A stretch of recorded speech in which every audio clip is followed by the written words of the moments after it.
Results in Miami-Dade County, just really off the chart. I think the results are, if you would have said 10 years ago, people said there's no way you would have been able to do this. And so it's really, really encouraging what they did in terms of the passing grades for Hispanics. It's an increase of 24 percentage points, over the last many years. Amongst African Americans, 3 or higher on AP has increased by 25 percentage points. Again, these are really, really strong numbers, and I don't think that they probably have a peer anywhere in the country in terms of those numbers. And so today, understanding how important it is for parents to be able to have that choice, understanding the great work that's been done in Miami-Dade County over the last decade under the superintendent's leadership, and then also other leaders like Mayor Gimenez. We really want to make this a reality for all 67 counties, including Dade and Broward counties. And so today, I'm announcing that effective Monday, both Broward and Miami-Dade County will be moved into phase 2. And of course, the most significant aspect of that is it really clears the pathway for in-person instruction to resume, of course, at the parents' discretion. And we want to continue to offer parents the ability to do remote learning if that's what they want to do. This is really, really important. I mean, we've had a very difficult 6 months, but it's been very difficult for kids. They were taken out of class in March, going to remote learning. Many of them did a good job under the circumstances, but it's just not quite the same. Being able to be back in with those teachers, with those mentors that really help their development, I think is absolutely critical, and that will now soon be a reality. And if you look at what's happened here in Miami-Dade County, today the reported positive rate for diagnostic tests was 4.87%. This was in the 20s.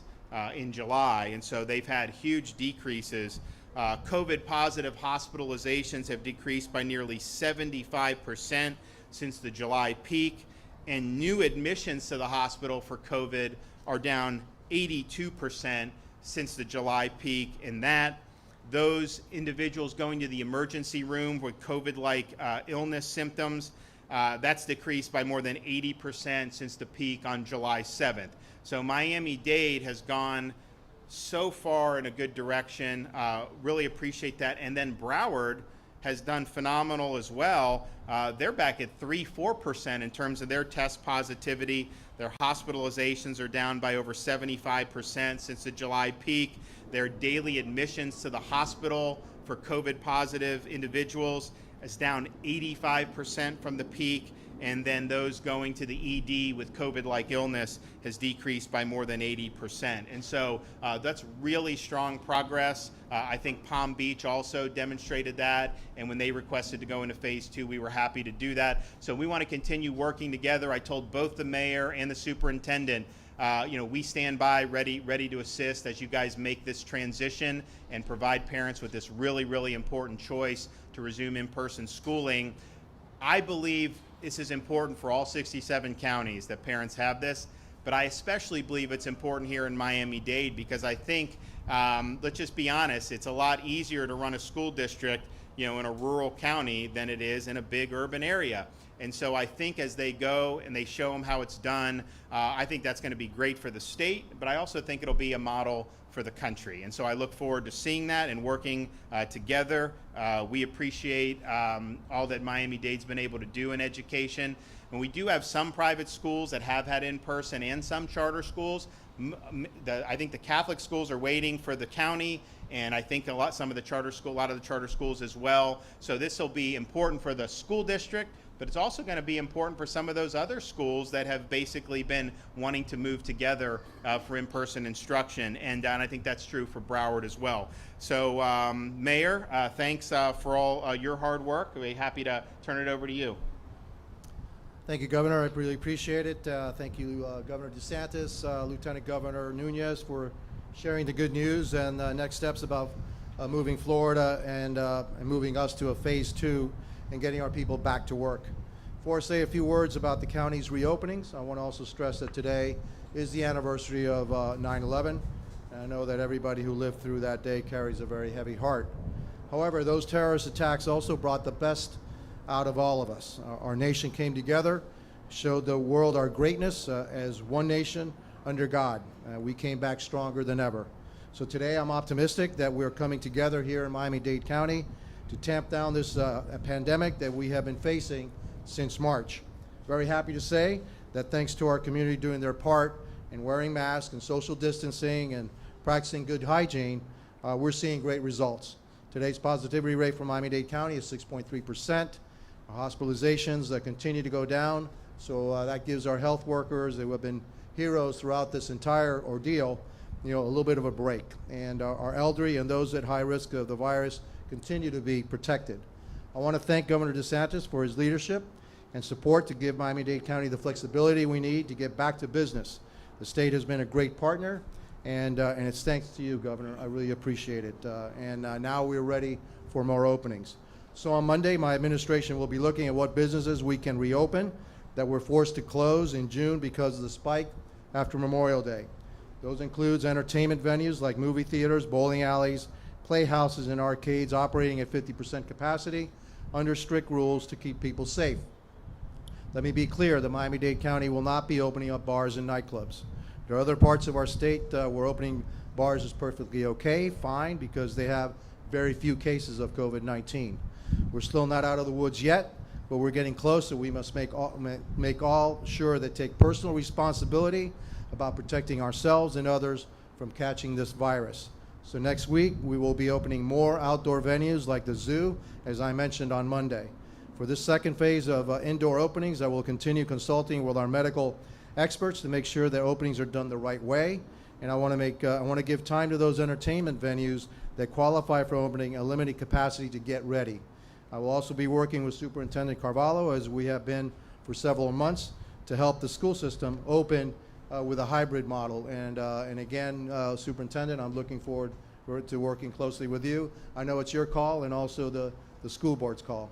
We'll have more details next week about those phase 2 openings. For now, I'm very pleased that our community is taking this virus very seriously by wearing masks and keeping and maintaining social distancing. That will be key to our future success. By working together and continuing to follow safety precautions, we can move forward and get our businesses back up and more people working again and keep them working. And now I'll say a few words in Spanish. Buenas tardes. Gracias al gobernador DeSantis y vicegobernadora Núñez por compartir con buenas noticias y próximos pasos para seguir abriendo nuestras economías. Antes de decir unas palabras sobre las reaperturas del condado, quiero subrayar también que hoy es el aniversario del 11 de septiembre y todos llevamos un peso grande en nuestro corazón. Sin embargo, esos ataques terroristas también sacaron lo mejor de todos nosotros. Volvimos más fuerte que nunca. Así que hoy soy optimista que estamos unidos en nuestro condado para combatir esta pandemia. Gracias a nuestra comunidad practicando la distancia social, usando máscaras y lavándose las manos a menudo, estamos viendo grandes resultados. La tasa de positividad de hoy para Miami-Dade es solo un 6.3%. Nuestros hospitales siguen bajando y nuestros ancianos y aquellos con alto riesgo del virus siguen estando protegidos. Quiero agradecer al gobernador DeSantis por su liderazgo y apoyo para darnos la flexibilidad que necesitamos para seguir abriendo la economía. Así que el lunes mi administración estará mirando qué negocios podemos reabrir que nos tuvimos que obligados a cerrar en junio. Estos incluyen lugares de entretenimiento como cines, boleras o bowling alleys, teatros y arcadas que fueran a operar al 50% de su capacidad bajo regulaciones estrictas. Déjame aclarar que Miami-Dade no abrirá bares y clubs nocturnos. Todavía no estamos al momento para abrir bares. Así que la próxima semana vamos a abrir más lugares al aire libre como el zoológico que mencioné el lunes. Para esta segunda fase de aperturas consultaré con nuestros expertos médicos para abrir de la manera correcta y quiero darle tiempo a los lugares de entretenimiento para prepararse para abrir. También trabajaré con el superintendente Carvalho para ayudar al sistema escolar a abrir sus escuelas. Tendremos más detalles la próxima semana sobre estas aperturas de fase 2. Por ahora estoy muy contento de que nuestra comunidad se tome este virus en serio. Usando máscaras y practicando la distancia social será clave para nuestro éxito futuro. Trabajando juntos y siguiendo los protocolos podemos seguir adelante. Muchas gracias. Great. Well, thanks, Mayor, and happy to recognize the Superintendent, Alberto Carvalho. Thank you very much, Mr. Mayor, and welcome to Miami-Dade. I promise you this will forever be the best backdrop for a press conference you'll ever experience, probably. Thank you very much for your visit and your leadership. We appreciate, number one, the flexibility that's been extended to our district in terms of federal through state investments that have protected the viability of our school system, have allowed us to enhance sanitization and the preparation of our schools for the return of our teachers and students at the appropriate time. With the transition of our county to phase 2, effective Monday, that lifts a huge roadblock that has prevented us from taking additional steps. But that's not everything. Much like the mayor said, we are both informed by some of the best medical minds, some of the best public health minds in the country, right here in our community. And I can tell you, Mr. Governor and Madam Lieutenant Governor, that our school board had approved the reopening plan in consultation with those experts, declaring 8 specific criteria that have been measured over time. And we are happy to report at this point that every single one of those data points declared in the gating criteria for the reopening is being met, putting us in a position of having simultaneously a declaration of phase 2 with additional reopenings in the county, side by side with every one of the gating criteria recommended by our experts coming together within the timeline that I believe will allow us to reopen schools within the initially declared timeline. We had told this community that by September 30th we would make an announcement. I think we'll be able to make an announcement about the date before that, for that criteria is being met. Next week, we're going into a special board meeting where these matters will be discussed. Next week, we're also convening the medical experts to get a final recommendation and recognition of where the medical data stands today. So we are extremely encouraged by the downward trends that we have observed, and they are consistent with what the governor and the mayor declared. So lower positivity rate, lower than 10%, heading towards 5% and ultimately 3% over a 14-day period of time.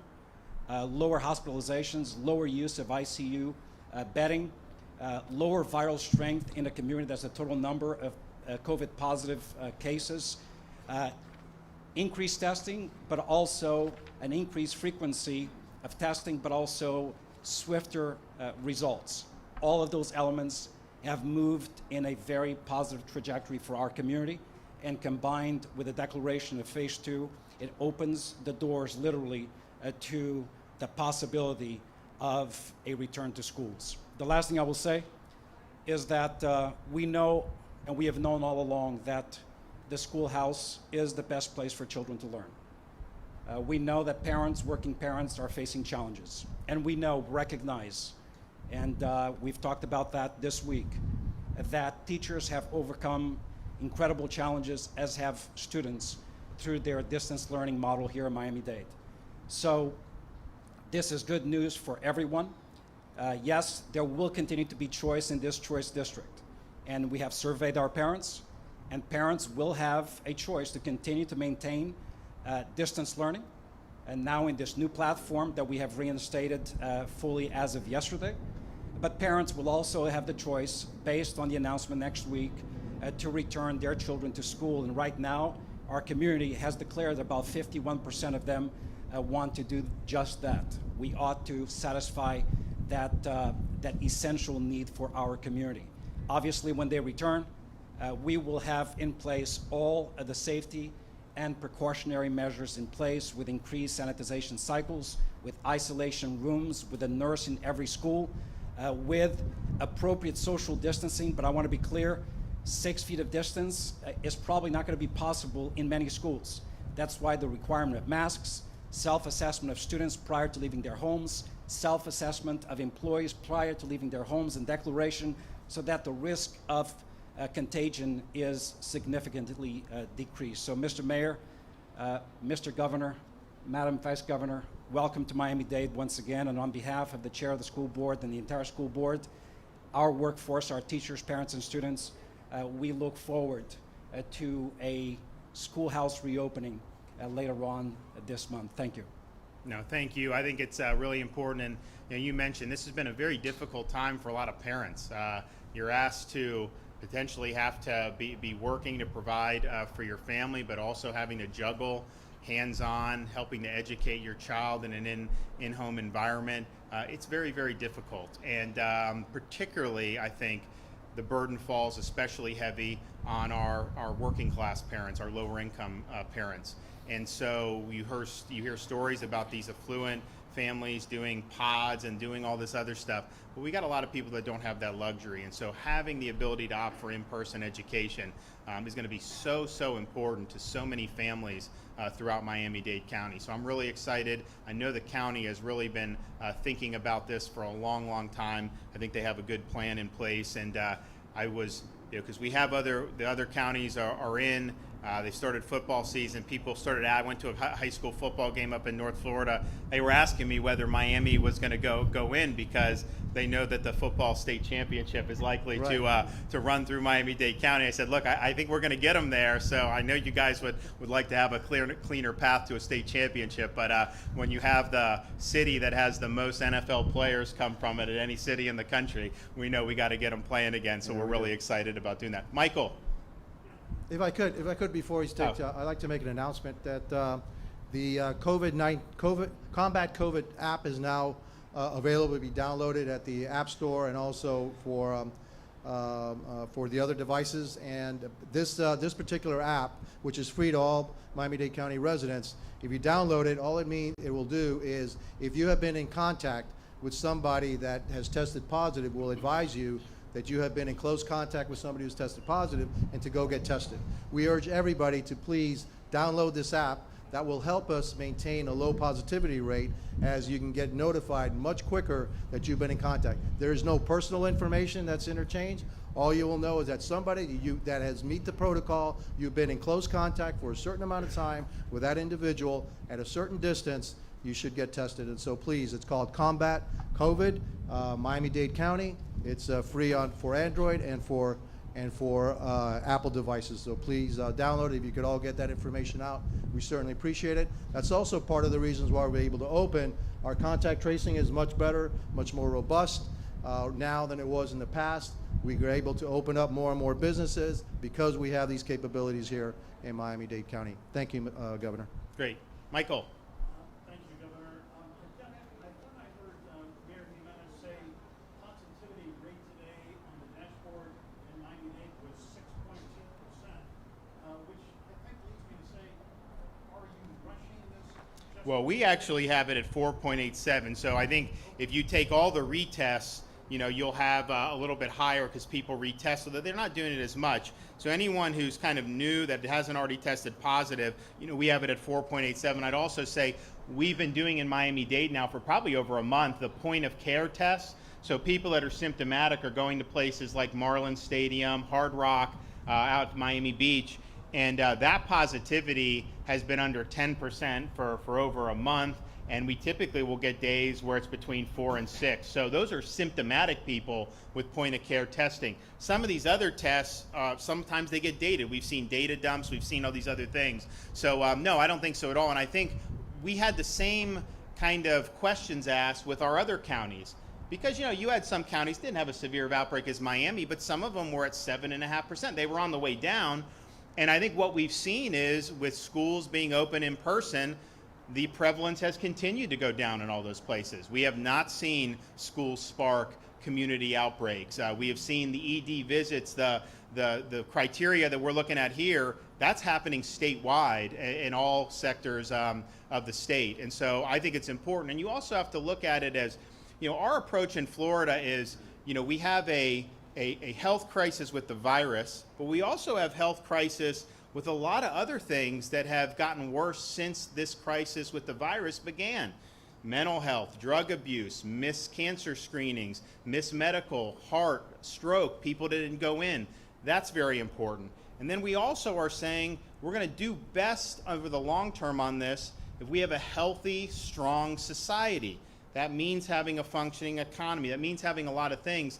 But a school system is so important to so many communities that the costs of not having that are just so dramatic. And I think we're seeing that as we've had other school districts go in. And so I said it's more of a challenge when you have a big urban district, but I think that because Miami-Dade has been such a leader in on all facets of education, they're going to be able to get it done and get it done right. Yes, sir. There's an obituary today in the Miami Herald that the family member someone lays the blame of the death of their loved one on state policies and the president's policies. What are your thoughts about the people out there who have lost folks who are kind of going to the grave with grudges on the coronavirus? Oh, well, look, I think we've seen some heartbreaking stories. I mean, when you have folks who get sick and end up not only sick and hospitalized, but of course, when they pass away, it's even more tragic. And then doubling that, a lot of these deaths occurred in isolation because of worrying about having the virus spread in a hospital, nursing home. And so, this has been really difficult. What I did was, we focused a lot very early on protecting the most vulnerable in long-term care. And we had to do some tough policies. Some of them I think were common sense. Don't let hospitals send sick nursing home patients back in there because they can affect other folks, and you see how that's worked out when that's been tried. So we protected there, but we banned visitation because we were concerned about people bringing the virus in. But I can tell you, it's fine to do that for 2 weeks, a month, but as we started to get on, that brought a lot of pain and anguish to a lot of families. I mean, you have people, nothing to do with COVID, who pass away in a nursing home and never got to say goodbye to their loved ones. And so as we started to see that, I had to take a step back and say, okay, this is a legitimate human toll.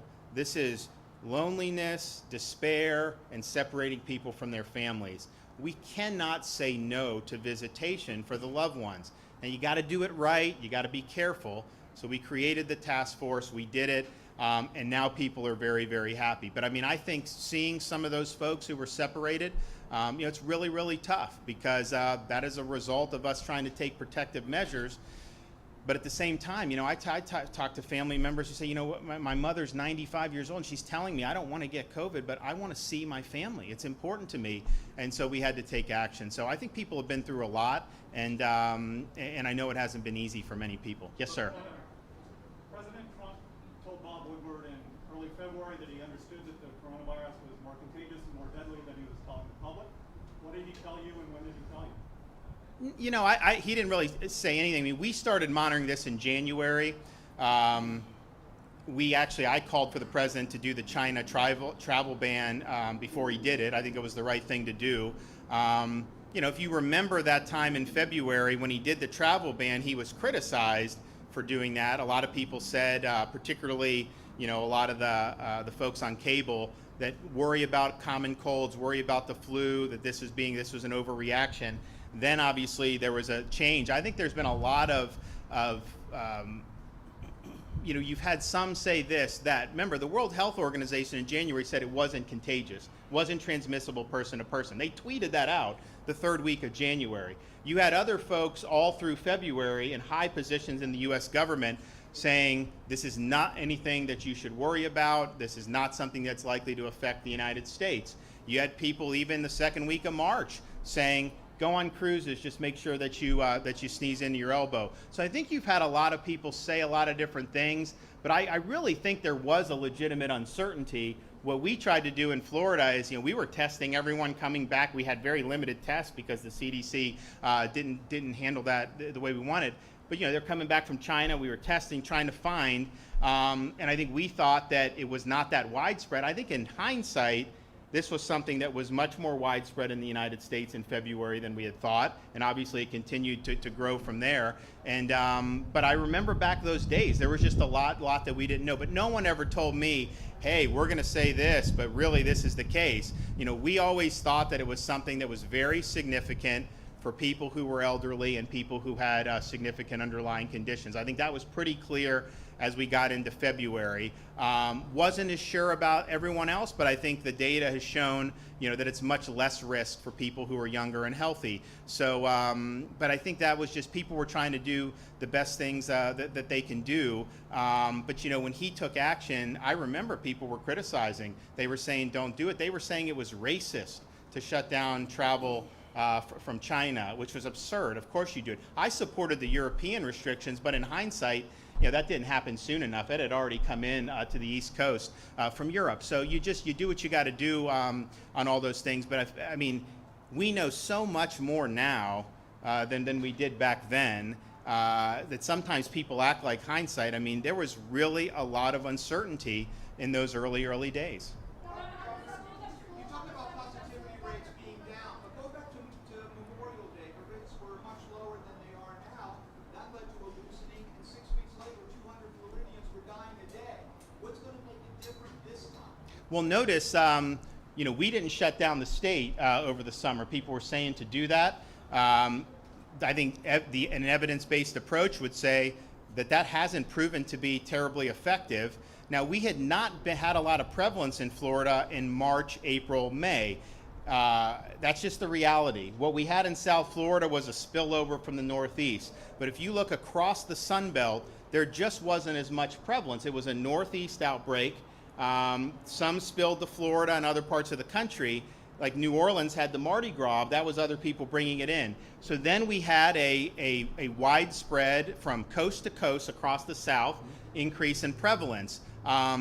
Didn't close down, trusted people to make good decisions, and that curve has now shifted. So but I don't think you can say that somehow we're in the same spot.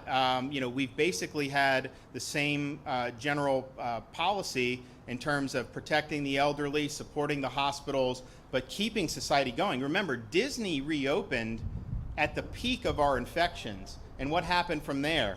It went down from that second week of July all the way until the present. So we're ready for what happens. Look, I hope we don't have the same type of wave that the Sun Belt had, but we're prepared. I mean, we have the personnel when they needed it in Miami-Dade. We had healthcare personnel. When they needed medication, we had the medication. Obviously, we have a lot of testing capacity. That's without question. We had over 20 COVID-only nursing facilities that had been set up. Now, those census on those are very low, so we're likely going to kind of collapse some of those and streamline that. But that is all things that could happen that we can do going forward. And so that was, I think people should just think back to the 15 days to slow the spread. What was the stated objective of that? Was to slow the spread so that our hospital systems didn't get overwhelmed. No one thought that you could just somehow hide in a hole for 2 weeks and then the virus would disappear like we would do with a hurricane, wait till it passes and then come out. So we knew it was going to be something we were going to have to deal with. We were anticipating there to be more of a surge in the fall vis-a-vis summer, because that's just what people were saying. They thought that the virus would be more, more lively in the fall because people, you know, their behavior. We didn't know, but we were ready for whatever. So you'll be ready going forward. But I think that you have to tend to society's needs. You have to put people back to work. You have to educate our kids. And I think that that's going to be the approach that we continue to take. Yes, ma'am?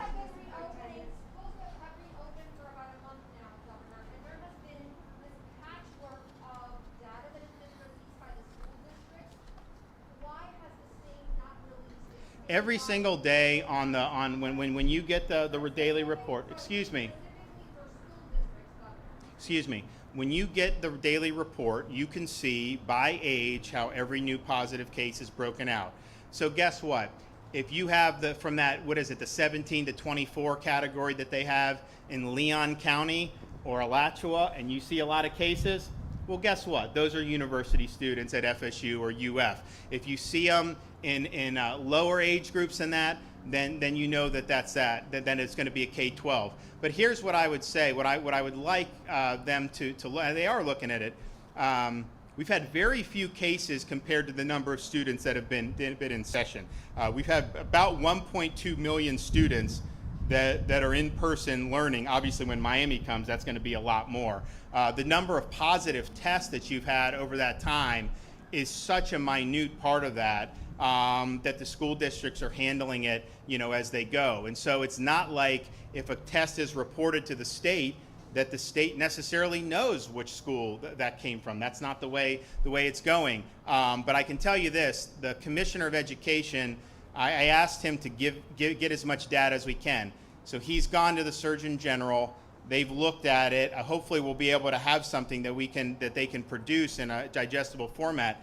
But the fact is, the secondary transmission in our schools, and not just Florida, this is everywhere, is incredibly low. In fact, there just hasn't been as much secondary transmission. You'll have situations where someone will be symptomatic on like a bus, and then they'll quarantine all the kids on the bus. I don't think you need to do that, but when they're doing that, very few of those kids have tested positive who've been in these types of these isolations when they don't have symptoms. And so that's just something that I think has been the experience, not just throughout the United States, but I think that's been the experience throughout the world. And so that is why when you view something like this, it's different than what our instincts would tell us with an influenza, where the kids have the germs and they're passing it around.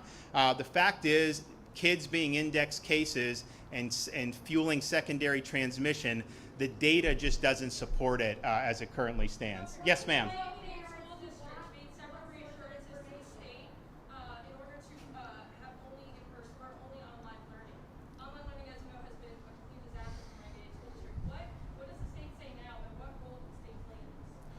Oh, look, I mean, we're in a difficult situation. There's going to be bumps in the road, and you just deal with it. And so I know it was frustrating, but you know what? They're working night and day to get it right. They're working to open the schools for in-person. And so I can tell you that whenever there's been an issue that needs to be addressed, the Commissioner of Education doesn't need to call the superintendent. Superintendent's already dealing with it. We stand by ready to help if there is more federal assistance coming down the pike. We obviously know that the schools would be a place where we may be able to make an impact, and so we stand ready to help with that as well. Wait, someone who hasn't asked. Go ahead. Go ahead. Spanish? Yeah, go ahead. Yep.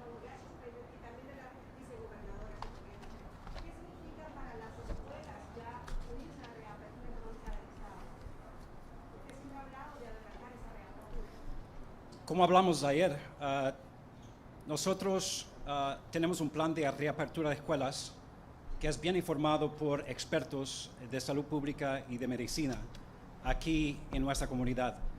Y ellos han declarado un plan aprobado por nuestra Junta Escolar que declara varios datos científicos y criterios necesarios para la reapertura de escuelas. Una reducción de la positividad, la tasa de positividad, una reducción de hospitalización aquí en nuestra comunidad, también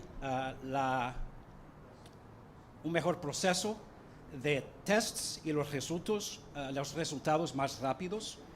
Y claro, en este momento, con el anuncio que el lunes nuestro condado va a pasar a la fase 2, es sumamente importante porque todos los datos científicos necesarios para la reapertura de escuelas están mejorando, pero era importante también alcanzar un punto de fase 2 para nuestro condado. Nos da a nosotros la oportunidad de tener una conversación muy franca, honesta, con nuestros asesores de salud pública. Lo vamos a hacer la semana que viene. Vamos a obtener las recomendaciones de ellos. También vamos a tener una reunión especial de la Junta Escolar para discutir los planes de reapertura. Vamos a continuar a seguir la información médica necesaria para proteger a nuestros niños y a nuestros empleados. Great. Well, I'm going to get going, but I just want to commend both the superintendent and the mayor. I know that they care very deeply about the families and about the kids, and you just see the results with the AP today. That's changing kids' lives to be able to have that type of opportunity here. And we're also happy to see the U back in action, and we really appreciate that working out. And we're glad that they were able to notch a victory. So good on you guys. Thanks. Governor, was there a timeline for chief resiliency officer?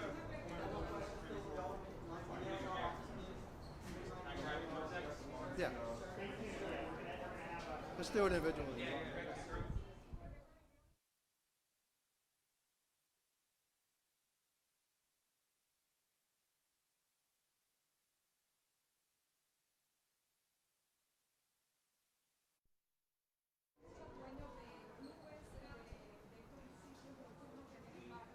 Sí. Sí.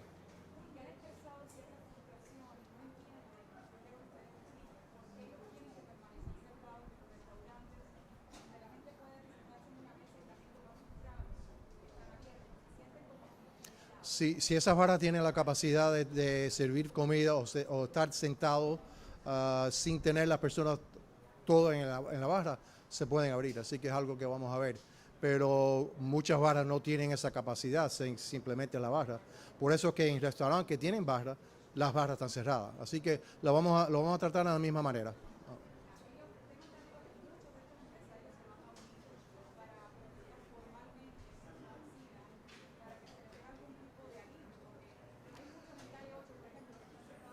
Sí.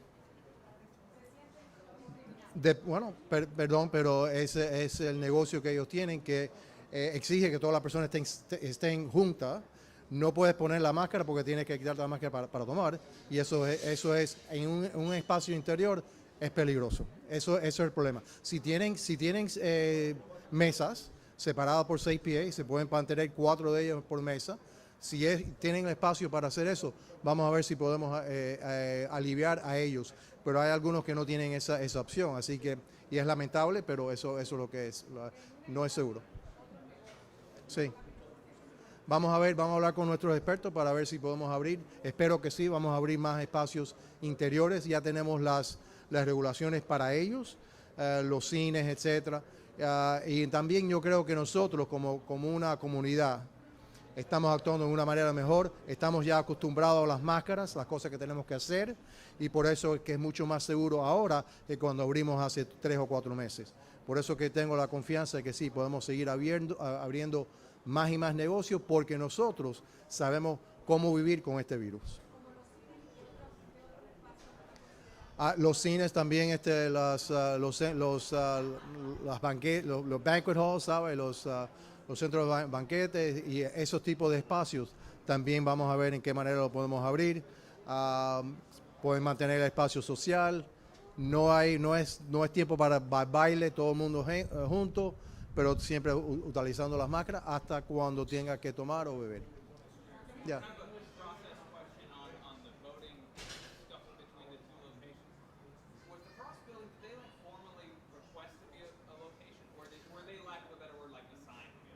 No, we came here and we actually told them that we were going to do this before the heat came up and said we'd like to be it. We just did a courtesy to go over there and say okay, and then we said, look, we'd rather have the frost. There's a Metro Mover stop right here. Right here. Nobody has to get off. Nobody has to walk, a long distance. And so for us, this is a better place. And so this is direct access to Brickell, downtown, and the Omni area, direct access through Metro Mover. So we thought that this was a better location. We had actually told the Frost Museum already before they asked us to go over there that this was going to be the site. We just maintained the same site that we always had chosen. What do you think about this scuffle back and forth and why people seem to be so amped up? I really don't know. The arena has never been an early voting site, and so maybe there's politics involved in it. But as you can see, there's the arena, okay, and here's the Frost Museum. You can have. If you want to have your voices heard, nobody's silencing your voice. You can go ahead and have voter registration drives, all of it. Okay, do it all at the arena. We have no problem with that. And then just say, look, you can go over there and vote. All right. But this site, is chosen because of its easy access to Metro Mover, and we had already told them that this was the site. What's the plan before all this Yeah, well, this was the plan before. The Frost Museum was the plan, okay? So, you know, I'm sorry that they took offense to it, but, you know, that's the way it goes.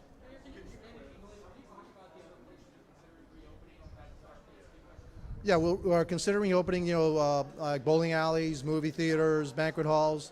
Those are the things that we're considering, you know, opening on, making some kind of announcement on Monday. All right, talking to my medical experts to make sure that everything's okay. We already have the regulations for that.